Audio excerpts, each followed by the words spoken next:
बिस्मिल्लाहिर्रहमानिर्रहीम। अस्सलाम वालेकुम डियर स्टूडेंट्स, आज हम कैपिटल मार्केट थ्योरी के बारे में पढ़ेंगे जो कि शार्प ने प्रेजेंट की थी और जिसमें हम कैपिटल एसेट प्राइसिंग मॉडल के बारे में डिस्कस करेंगे, जैसा कि मैंने अपने लास्ट लेक्चर में कहा था आपसे।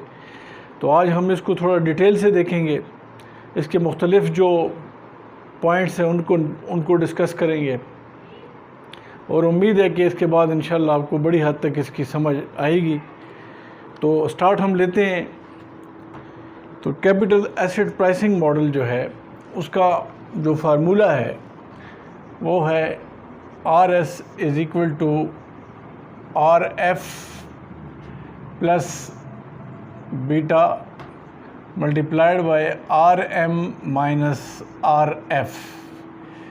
ये हमारे पास कैपिटल एसेट प्राइसिंग मॉडल का फार्मूला है।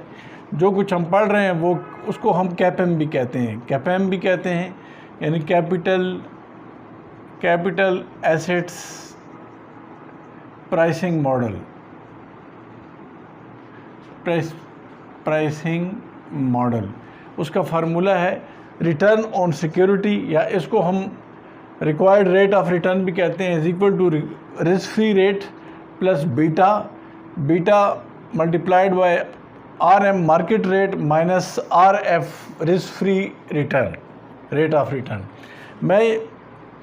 मैं इधर लिख कर भी दे देता हूँ आपको, तो आपकी आसानी के लिए।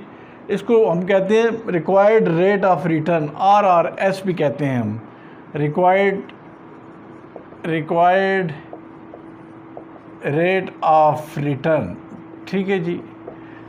इसके अलावा जो RF है, RF का मतलब क्या है? Risk free rate. अब रिस्क फ्री रेट क्या होता है? रिस्क फ्री रेट जो है वो उन सिक्योरिटीज़ का रेट है जिन पे कि गवर्नमेंट इंटरेस्ट देती है, यानी गवर्नमेंट की सिक्योरिटीज़ जब आप बैंक में पैसे जमा कराते हैं, डिपॉजिट कराते हैं और उस पे आपको जो इंटरेस्ट मिलता है, उन सिक्योरिटीज़ पे आपको जो इंटरेस्ट मिलता है उसको हम रिस्क फ्री रेट कहते हैं। क्यों? उसका क्या मतलब है? उसका मतलब ये है कि उस रेट में जब तक आपने जितनी मुकर्रर म्याद तक पैसे रखे हुए हैं उसमें चेंज नहीं आती। मैं एक सिंपल एग्जांपल आपको देता हूँ। फ़र्ज़ करते हैं कि मैं बैंक में 10,000 रुपीज़ जमा कराता हूँ और बैंक वाले मुझे कहते हैं कि आप इसको फ़र्ज़ करें 5 ईयर्स के लिए जमा करें। तो 5 ईयर्स के लिए से मैं फ़िक्स डिपॉजिट अकाउंट में रख देता हूँ। तो 10,000 पे हर साल मुझे 10% इंटरेस्ट मिलता है, या जो इंटरेस्ट मुझे बैंक दे रहा है वो मेरे लिए रिटर्न है, रिस्क फ्री रिटर्न है। तो इस पे जो हमारा सालाना इंटरेस्ट बनता है या रिटर्न बनता है वो 1,000 है। तो ये मुझे 1,000 रुपये पहले साल के एंड पे भी मिलेगा, फिर दूसरे साल के एंड पे भी मिलेगा और तीसरे। इस तरह ये रिस्क फ्री रिटर्न है। मेरा मतलब इसका ये है कि 5 ईयर्स तक ये 10% जो है ये मुझे मिलता रहेगा, इसमें कोई चेंज नहीं आएगी। यानी फर्स्ट ईयर में भी 10%, सेकंड में भी, थर्ड भी, फोर्थ, फिफ्थ, इसमें कोई चेंज नहीं आएगी। तो ये रिस्क फ्री रेट है, ना ये ज़्यादा होगा ना ये कम होगा, बस ये फिक्स है। ये क्या कहलाता है? इसको risk free rate of return कहते हैं। लेकिन जो मार्केट रिटर्न होता है वो डिमांड एंड सप्लाई फोर्सेस के मुताबिक आगे पीछे होता रहता है। कभी बढ़ जाता है, कभी कम हो जाता है, कभी 20% हो जाता है, कभी 30% हो जाता है, कभी 5% हो जाता है, कभी 10% हो जाता है। यानी वेरिएबल होता है, उसमें चेंज आती है। डिमांड सप्लाई फोर्सेस जो हमने पढ़ी हुई थी। तो मेरे कहने का या बताने का जो मकसद है वो ये है कि जो रिस्क फ्री रेट है ये गवर्नमेंट की सिक्योरिटीज़ या गवर्नमेंट के डिपॉजिट्स पे होता है। नॉर्मली जो हम रिस्क फ्री रेट लेते हैं, जो मुख्तलिफ बुक से भी पढ़ा हुआ है, तो वो जो गवर्नमेंट के ट्रेजरी बिल्स हैं, टी बिल का जो रेट है वो फिक्स होता है। उसमें 3 मंथ्स का होता है, 6 मंथ्स का है, 12 मंथ्स है, लेकिन वो ख़ास पीरियड तक फिक्स होता है, उसमें चेंज नहीं आती है। इसी तरह अगर हम नेशनल सेविंग सेंटर में जो कौमी बचत के इदारे हैं उसमें पैसे जमा कराते हैं, तो उसके जो कौमी बचत के इदारे हैं वहाँ पर हमें जो रिटर्न मिलता है जो हमें वहाँ पर रिटर्न मिलता है उसको भी हम रिस्क फ्री कहते हैं। क्योंकि अगर मैंने 5 साल में, फ़र्ज़ करें एक स्कीम है रेगुलर इनकम सर्टिफिकेट, तो उसमें मैंने पैसे रख दिए और मुझे हर साल 12% मिलते हैं, तो वो 12% मुझे हर साल 5 साल तक मिलते रहेंगे, उसके अंदर किसी किस्म की कोई चेंज नहीं आएगी। लेकिन अगर फ़र्ज़ करते हैं गवर्नमेंट रेट चेंज कर देती है तो मैं वही 12% ही लेता रहूँगा। लेकिन जो नए लोग आएंगे और उन पर डिपॉजिट में पैसे रखेंगे तो फिर उनके लिए रेट कम होगा। लेकिन ये जो 12% मेरे लिए ये फ़िक्स रहेगा, इसलिए ये रिस्क फ्री है। तो रिस्क फ्री रेट वो रेट है जिसके अंदर हमारा कोई रिस्क नहीं होता, यानी सिस्टमेटिक रिस्क जो होता है वो मौजूद नहीं होता। और इसका बीटा जो होता है वो ज़ीरो होता है। बीटा ज़ीरो का मतलब है कि रिस्क फ्री रेट ही होगा, जो मैं भी आपको कैलकुलेशन करके दूंगा। इसी तरह हमने बीटा का पढ़ा है, तो बीटा की मैंने अपने लास्ट जितने भी लेक्चर्स हैं आप देख सकते हैं, पूरी सीरीज़ है लेक्चर की, उसके अंदर बीटा सिस्टमेटिक रिस्क की मेजरमेंट के लिए हम करते हैं। तो ये बीटा की कैलकुलेशन हम कर चुके हैं, मैंने उसका फार्मूले भी आपको बता दिए, उसकी बाकायदा मैंने एप्लीकेशन की है, उसको हल किया है कि बीटा किस तरह कैलकुलेट होता है। लेकिन बीटा किस लिए होता है? सिस्टमेटिक रिस्क के लिए होता है। रिस्क क्या होता है? रिस्क 2 किस्म के हैं, सिस्टमेटिक है और अनसिस्टमेटिक है। स्टैंडर्ड डेविएशन या वेरियंस जो है वो टोटल रिस्क है, मैंने आपको बताया था। लेकिन उस टोटल रिस्क में सिस्टमेटिक रिस्क के लिए हम बीटा की कैलकुलेशन करते हैं। तो इसको हम बी को किस से डिनोट करते हैं? बीटा से। तो बीटा किस लिए होता है? Systematic risk. अब इसके बारे में बीटा की मुख्तलिफ वैल्यूज़ के साथ हम कैपिटल एसेट प्राइसिंग मॉडल के फार्मूले में पुट करेंगे, तो मैं आपको बताऊंगा कि क्या असर पड़ता है, इसका क्या मतलब होता है। इसी तरह आरएम जो है ये मार्केट रिटर्न है। मार्केट रिटर्न से क्या मुराद है? मार्केट रिटर्न से मुराद है कि मार्केट में और कंपनीज के शेयर्स की ट्रेडिंग हो रही है, तो उनका ऑन एवरेज टोटल जो रिटर्न है, ऑन एवरेज रिटर्न निकाला जाता है। तो वो क्या निकाला जाता है? वो मार्केट रिटर्न है। लेकिन हम कैपिटल एसेट प्राइसिंग मॉडल में हम क्या मालूम करना चाहते हैं? हम रिक्वायर्ड रेट ऑफ रिटर्न निकालते हैं। हम क्या निकालते हैं? हम रिक्वायर्ड रेट ऑफ रिटर्न निकालते हैं। रिक्वायर्ड रेट ऑफ रिटर्न से मुराद ये है कि हम मिसाल के तौर पर ओवरऑल स्टॉक एक्सचेंज के अंदर इन्वेस्टमेंट करना चाहते हैं, तो हमारा रिक्वायर्ड रिटर्न एक सिक्योरिटी का क्या है? फ़र्ज़ करते हैं कि मेरे पास सुई नादरन गैस पाइपलाइन लिमिटेड के शेयर्स हैं, तो मैं चाहता हूं कि उसका अगर मैं उसमें इन्वेस्टमेंट करूं तो मेरा रिक्वायर्ड रिटर्न कितना होना चाहिए। तो ये स्पेसिफिक सिक्योरिटी है। लेकिन ये जो आरएम है, आरएम का मतलब है कि उधर और बहुत सी सिक्योरिटीज़ हैं, मुख्तलिफ कंपनीज की सिक्योरिटीज़ हैं जो कि इस ऑयल एंड गैस सेक्टर में काम कर रही हैं, तो उनका रिटर्न है आरएम। लेकिन आरएस जो है वो एक स्पेसिफिक सिक्योरिटी का है, और वो स्पेसिफिक सिक्योरिटी क्या है? वो स्पेसिफिक सिक्योरिटी जो है वो फ़र्ज़ करें सुई नादरन गैस पाइपलाइन लिमिटेड है। अब इसके बेस पे हम फर्दर कैलकुलेशन करते हैं थ्रू डेटा के थ्रू, जबकि मैं आपको एक एग्जांपल देता हूं तो उससे आपको ये समझ आ जाएगी कि क्या सूरत हाल आती है। तो अगर फ़र्ज़ करते हैं हम बिल्कुल सिंपल तरीके से फ़र्ज़ करते हैं कि हमारे पास जो आरएफ है, आरएस जो है रिटर्न ऑन सिक्योरिटी है, तो ये जो आरएफ है, आरएफ हमारे पास इज इक्वल टू है, फ़र्ज़ करते हैं ये 10% है। बीटा की मुख्तलिफ वैल्यूज़ ले लेते हैं। रिस्क फ्री रेट कितना है? 10% है।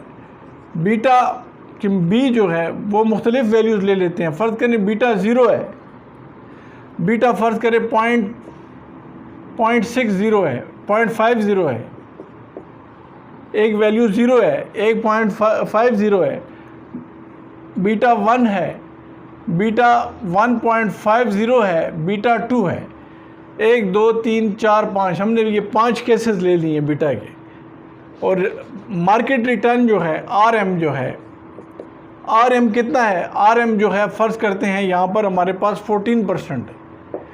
अब हम क्या करते हैं, अगर फ़र्ज़ करें आपके पास ये डेटा दिया गया है, रिस्क फ्री रेट 10% है, बीटा के मुख्तलिफ़ केसेस हैं जो हमने इसमें हल करने हैं फार्मूले में, 0 बीटा है, 0.50 है, 1 है, 1.50 है, 2 है, और मार्केट रिटर्न जो है वो 14% है। अब इस फार्मूले में हर एक के बीटा की अलग अलग वैल्यूज़ हम पुट करेंगे तो देखेंगे कि रिक्वायर्ड रेट ऑफ रिटर्न क्या आता है।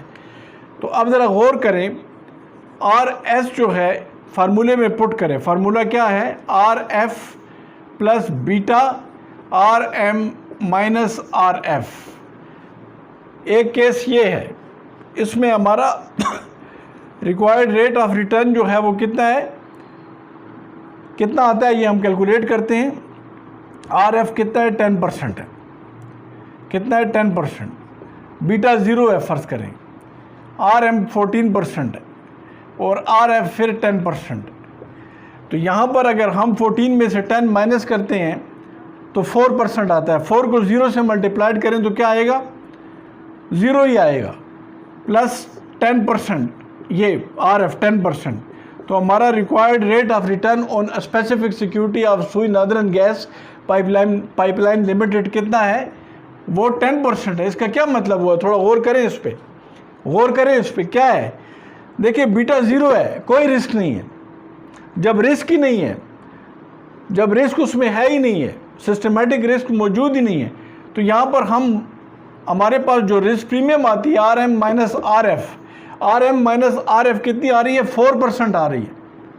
ये रिस्क प्रीमियम है। ये बात ध्यान में रख लें कि मार्केट रिटर्न में से risk free rate of return को माइनस करें तो हमारे पास क्या आता है?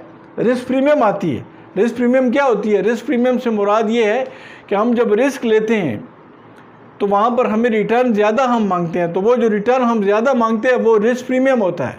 तो यहाँ पर तो रिस्क है ही नहीं है, बीटा 0 है, तो यहाँ पर यह भी 10% ही आएगा। क्योंकि ये बात याद रखें कि अगर बीटा 0 है या सिस्टमेटिक रिस्क मौजूद नहीं है तो हम सिर्फ फिर risk free rate of return ही कमाते हैं। इसका मतलब है कि हमने पैसे जो हैं वो किधर लगाए हैं? सिर्फ बैंक में लगाए हैं। मार्केट में तो हम नहीं लगा सकते, यानी मार्केट में हम लगा ही नहीं रहे, बीटा जो है वो 0 आ रहा है। लेकिन ये फर्स्ट केस था 0 का। अगर हम 0.5 से करते हैं, अब ज़रा इस फार्मूले का ये सिचुएशन देखें, हम इसको इस जगह कर लेते हैं ताकि ज़्यादा वाज़ेह हो जाए। यहाँ पर देख लें, इसी फार्मूले में अब हम 0.5 बीटा लेते हैं। गौर से देखें ज़रा, फार्मूला हमारे पास वही है, R F plus beta R M minus R F, ये फार्मूला है। आर एस कितना है?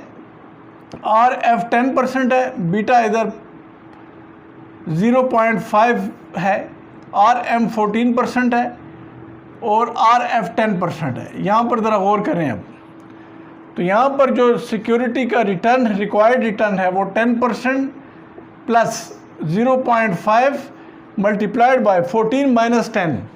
14 माइनस 10 का क्या मतलब है? 14 माइनस 10 का मतलब है कि मार्केट रिटर्न 14% है और रिस्क फ्री रिटर्न 10 है, तो 14 माइनस 10 इज इक्वल टू कितने हो गए?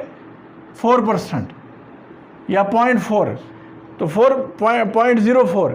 तो उसका मतलब इधर ये हुआ कि हमारे पास रिस्क प्रीमियम क्यों आया है? क्यों कि मार्केट में सिस्टमेटिक रिस्क मौजूद है, लेकिन कितना है?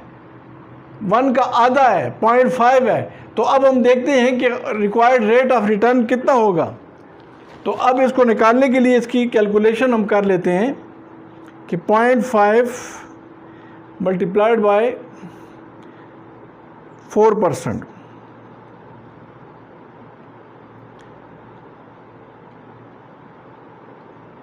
तो ये बनता है 2%। तो कितना बनता है?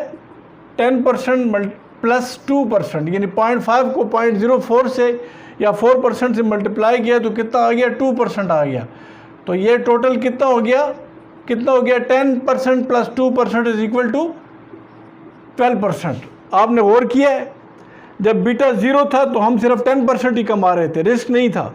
लेकिन जब रिस्क 0.5 हुआ है तो हम, यानी बीटा 0.5 आ गया है या सिस्टमेटिक रिस्क 0.5 हुआ है, तो हमारा रिटर्न बढ़ गया, 10 से 12% हो गया। यानी अब हम क्या मांग रहे हैं? हम चाहते हैं कि चूँकि मार्केट में रिस्क मौजूद है लिहाजा हमें रिटर्न भी ज़्यादा मिलना चाहिए। लेकिन रिस्क कितना है? रिस्क प्रीमियम 4% है, और हमारी जो सिक्योरिटी है जो सुई नॉर्दर्न गैस पाइपलाइन लिमिटेड है उसमें रिस्क कितना है, इन्वेस्टमेंट का सिस्टमेटिक रिस्क कितना है, 0.5 है। लिहाजा रिस्क प्रीमियम के साथ जब इस बीटा की वैल्यू को मल्टीप्लाइड किया 0.5 को, तो ये 2% आ गया। इसका मतलब है कि हम मार्केट से रिस्क फ्री का 10% भी मांगेंगे प्लस 2% भी लेंगे, जो कि रिस्क प्रीमियम है सिस्टमेटिक रिस्क को सामने रखते हुए, तो हम मार्केट से टोटल कितना मांगेंगे, 12%। अब फर्दर ज़रा गौर करें, ये दो केस हो गए हैं, एक 0 हो गया, दूसरा 0.5। अब अगर हम 1 करते हैं ये, तो ये क्या सूरत हाल देगा, ये अगर आप देखें वही फार्मूला है, उसी में पुट करें, RS is equal to RF plus RS is equal to RF plus beta multiplied by RM minus RF। ये तो RS required rate of return on security, S RF कितना है, 10% है, बीटा कितना है, 1 है, RM कितना है, RM हमारे पास 14%, वही वैल्यू ली है, रिस्क फ्री जो है 10%। अब ज़रा गौर करें, RS is equal to 10% plus, ये प्लस का साइन है, प्लस अब 1 मल्टीप्लाइड बाय 14 में से 10 गया तो 4%, और फिर फर्दर ज़रा गौर करें, RS is equal to 10% plus 4 multiplied by 1 is equal to 4%, तो हम कितना मांग रहे हैं, 14%। अब आप ज़रा गौर करें कि जब हमारा बीटा 1 हो गया है, मार्केट का बीटा कितना होता है, 1 होता है, और हमारी स्पेसिफिक सिक्योरिटी का भी बीटा कितना है, 1 है, कितना है, 1 है। ये बीटा बी वैल्यू, ये इस बीटा की वैल्यू कौन सी वैल्यू है, स्पेसिफिक सिक्योरिटी की वैल्यू है, कौन सी कंपनी की, जिसका मैंने नाम लिया आपके आगे, सुई नॉर्दर्न गैस पाइपलाइन लिमिटेड। तो आपको ये भी पता है कि मार्केट का ओवरऑल बीटा कितना होता है, 1 ही होता है। तो 10% को प्लस 4 के साथ, जब 10% को 4% से प्लस किया तो कितना आ गया, 14%। ये 14% क्या है, ये 14% जो है required rate of return on specific security of सुई नॉर्दर्न गैस पाइपलाइन लिमिटेड। क्यों, क्या बीटा 1 हो गया है, पहले 0.5 था तो 12% रिटर्न चाहिए था, रिस्क कम था, अब रिस्क ज़्यादा हो गया है तो अब रिटर्न ज़्यादा चाहिए, 14%। अब इसमें एक और केस जो है, अब फ़र्ज़ करते हैं कि बीटा अगर 1.5 हो गया तो फिर क्या करेंगे, ये केस ज़रा नोट करें, इसको देख लें। फार्मूला मैं नहीं लिखता, बहुत सी मैं वैल्यूज़ पुट करता हूँ, जगह की कमी है। तो RS is equal to RF 10% है, प्लस बीटा 1.5 है, और 14% RM है, RF 10% है, ये हमने किया है पीछे। तो RS is equal to 10% plus 1.5 multiplied by 14 में से 10 गया तो 4 आया, 4% आ गया। अब इसको ज़रा कैलकुलेट कर लेते हैं कैलकुलेटर पे। 1.5 मल्टीप्लाइड बाई 0.04, तो आप ज़रा गौर करें, इससे आ गया है 10% प्लस 6%, यानी बीटा 1 से 1.5 हुआ है तो रिस्क ज़्यादा हो गया, तो रिटर्न भी ज़्यादा मांगा जा रहा है, 6%। तो फिर 10% risk free rate of return में जब हम ये रिस्क प्रीमियम डालते हैं, जो एक्स्ट्रा रिटर्न डालते हैं, तो ये कितना हो गया total, RS is equal to 16%। कितना हो गया है, 16%। इसका मतलब है कि बीटा की जब वैल्यू बढ़ गई है तो रिटर्न जो है वो क्या हो गया है, वो ज़्यादा मांगा जा रहा है। कितना मांगा जा रहा है, 16%।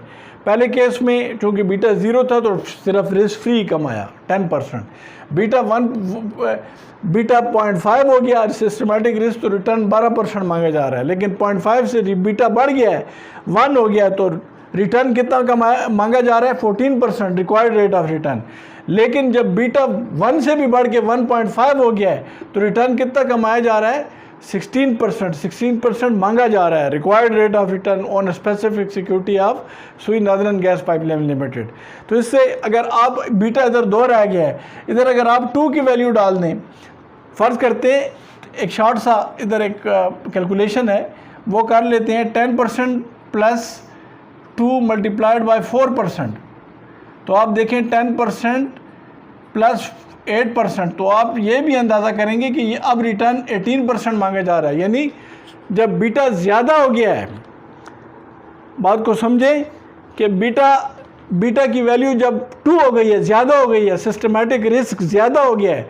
जब सिस्टमेटिक रिस्क ज़्यादा हो गया है तो इधर इन्वेस्टर जो है वो उस स्पेसिफिक सिक्योरिटी जो सुई नादरन गैस पाइपलाइन लिमिटेड है उस पर रिटर्न ज़्यादा मांग रहा है, तो वो कितना है, 18% मांग रहा है। मेरी बात पे गौर करें कि सिस्टमेटिक रिस्क ज़्यादा हो गया तो आपके जहन में आएगा कि ये बीटा के साथ जो जितना अमल हमने किया है यहाँ तक तो ठीक है, लेकिन ये रिस्क फ्री क्यों साथ ऐड हो रहा है। तो हमेशा याद रखें कि रिस्क फ्री इसलिए ऐड होता है कि जो मिनिमम रिटर्न है वो तो रिस्क फ्री है जो कि इन्वेस्टर मांगेगा, लेकिन अगर रिस्क लेगा, और रिस्क किधर होता है, स्टॉक मार्केट में होता है, क्योंकि उसमें प्राइस कभी अप हो जाती है कभी डाउन हो जाती है, उसमें आपका असल प्रिंसिपल अमाउंट ज़ाया हो सकता है, कम हो सकता है, तो इसलिए रिस्क है। तो वहाँ पर आप रिटर्न ज़्यादा मांगेंगे। जब आप रिटर्न ज़्यादा मांगेंगे तो आपको रिस्क फ्री तो चाहिए ही चाहिए 10%, लेकिन उसके साथ जो एक्स्ट्रा रिटर्न है वो भी ऐड होगा। लेकिन वो जो एक्स्ट्रा रिटर्न है वो सिक्योरिटी पे बेस करता है कि उसका बीटा कितना है। अगर बीटा कम 0 है तो फिर आप रिस्क फ्री कमाएंगे, लेकिन अगर बीटा 1 से कम है तो वो आपके पास थोड़ा रिटर्न कम मांगेंगे, लेकिन अगर 1 है तो फिर आप रिटर्न थोड़ा ज़्यादा मांगेंगे, और 1 से ज़्यादा है तो फिर और भी रिटर्न ज़्यादा मांगेंगे। लेकिन अगर बीटा 2 है या 2 से ज़्यादा है तो फिर आप रिटर्न ज़्यादा मांगते रहेंगे। तो इसको क्या कहते हैं, इसको कहते हैं रिक्वायर्ड रेट ऑफ रिटर्न। तो हमेशा मेरी बात ये जहन में रखें, ये बात जहन नशीन कर लें कि इन्वेस्टर का जो रिक्वायर्ड रेट ऑफ रिटर्न है वो एक्सपेक्टेड रिटर्न नहीं कहलाता। बाज़ किताबों में लिखा होता है कि एक्सपेक्टेड रिटर्न और रिक्वायर्ड रिटर्न एक है, वो वैसे आपको एक किस्म का धोखा देने की बात होती है। लेकिन असल बात क्या है कि हम कैपेम के अंदर, कैपिटल एसेट प्राइसिंग मॉडल के अंदर क्या निकालना चाहते हैं, required rate of return, RRR। Investor का जो रिक्वायर्ड रेट ऑफ रिटर्न होता है वो जो है उसको हम कहते हैं, वो कैपेम के अंदर हम निकालते हैं ताकि हमें पता चल सके कि इस की ओवरऑल सूरत हाल कितनी बनती है। तो यहाँ पर जो पोजीशन है वो ये है कि हमने क्या सीखा अभी तक इसके अंदर कि कैपिटल एसेट प्राइसिंग मॉडल जो है ये शार्प का फार्मूला है जिनके थ्रू हमने रिक्वायर्ड रेट ऑफ रिटर्न निकाला, और इसी रिक्वायर्ड रेट ऑफ रिटर्न के बेस पे हम क्या करते हैं, वैल्यूएशन करते हैं ताकि हमें पता चल सके कि हम वैल्यूएशन करते हैं ताकि हमें पता चल सके कि हम सिक्योरिटी को बाय करें, सेल करें या होल्ड करें, यानी इसकी वैल्यूएशन इसी बेस पे होती है। तो यहाँ पर जो अभी की डिस्कशन अभी तक हुई है वो यही है कि जो रिक्वायर्ड रेट ऑफ रिटर्न है वो risk free rate plus beta RM minus RF। तो यहाँ पर ध्यान में रखें कि ये रिस्क फ्री रेट जो है ये गवर्नमेंट की सिक्योरिटी पे मिलता है, ये बहुत सेफ होता है, सिक्योर होता है, इसमें कोई रिस्क नहीं होता। और इसमें कौन सा रिस्क नहीं होता है इस रिस्क जो है वो सिस्टमेटिक रिस्क है जो कि नहीं होता। लेकिन अगर आप स्टॉक मार्केट की तरफ जाते हैं तो फिर आप चाहते तो हैं कि मुझे रिस्क फ्री भी मिले, वो तो कम से कम आप मांगेंगे, लेकिन उसके साथ आप एक्स्ट्रा रिटर्न भी मांगते हैं, और एक्स्ट्रा रिटर्न क्या है, वो रिस्क प्रीमियम होता है। ज़ाहिर बात है कि मैं अगर स्टॉक मार्केट जाता हूँ और मुझे ख़तरा है कि मेरा पैसा डूब भी सकता है तो मैं खामखा ज़रूर चाहूँगा कि मुझे उधर रिटर्न ज़्यादा मिले। तो यहाँ तक जो डिस्कशन थी उम्मीद है आपको समझ आई होगी।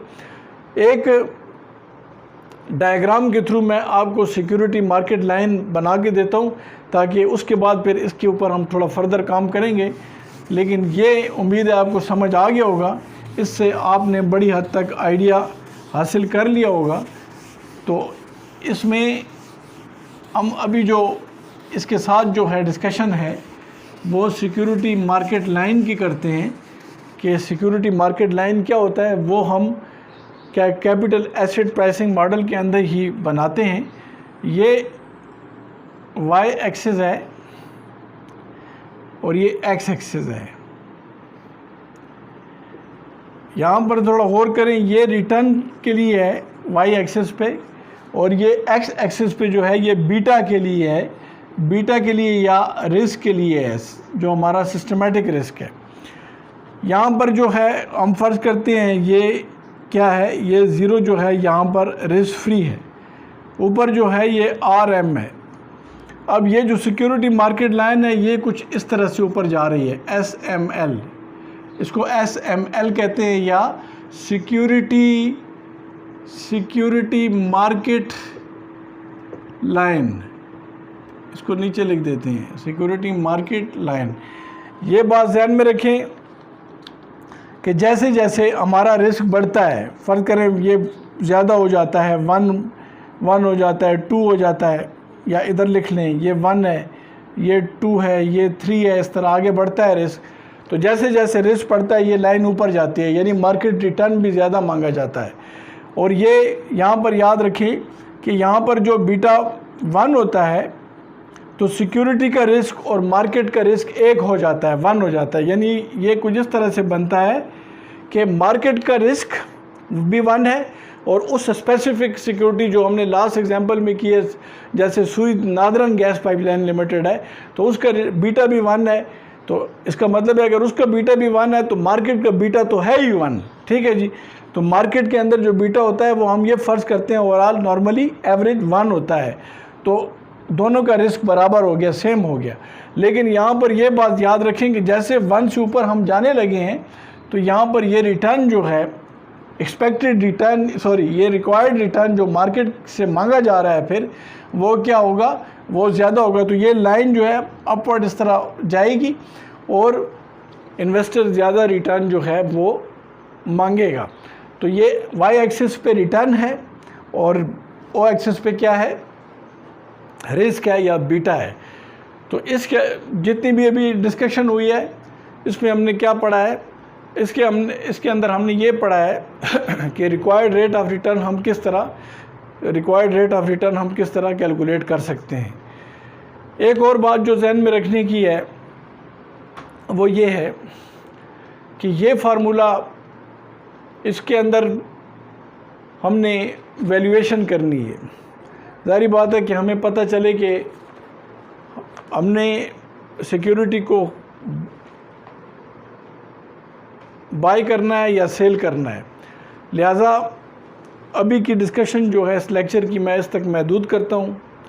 इंशाल्लाह अपनी अगली क्लास में मैं KPM के बेस पे एक एग्ज़ाम्पल और भी कराऊंगा आपको, और साथ उसके अंदर valuation, over valuation, under valuation और होल्ड करना सिक्योरिटी का वो मैं आपको बताऊंगा। लेकिन मेरी आपसे एक हम्बल सी रिक्वेस्ट है और वो ये है कि आप मेहरबानी करके कमेंट्स दें कि आपको समझ किधर नहीं आ रही है, ताकि मैं उसके मुताबिक इस लेक्चर के अंदर मज़ीद चेंजेस करूं और इसके अंदर इम्प्रूवमेंट लाऊं। आपकी जितनी फ़ीडबैक आएगी उतना मुझे इंकरेजमेंट मिलेगी।